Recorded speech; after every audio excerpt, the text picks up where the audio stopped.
दोस्तों, चीन के कृषि वैज्ञानिकों ने जीन थेरेपी के माध्यम से खट्टे फलों को भी चीनी जैसा मीठा बना दिया है। ऐसे ही बांस का डीएनए गन्ने में डालकर उसको मोटा रसीला गोल्डन किस्म का गन्ना बना दिया, जो इतना सॉफ्ट है कि कपड़े की तरह निचोड़ा जा सकता है। यही नहीं, अंडे जितने छोटे चीकू को तो पपीते जैसा बड़ा बना दिया है। और फलों के राजा आम के अंदर से गुठली ही गायब कर दी है।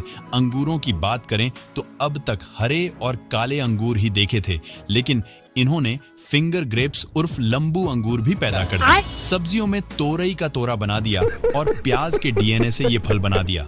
और सेब में तो इन्होंने सारे कलर ऑप्शन अवेलेबल करा दिए हैं। वैसे आपको इनमें से कौन सा प्रयोग पसंद आया?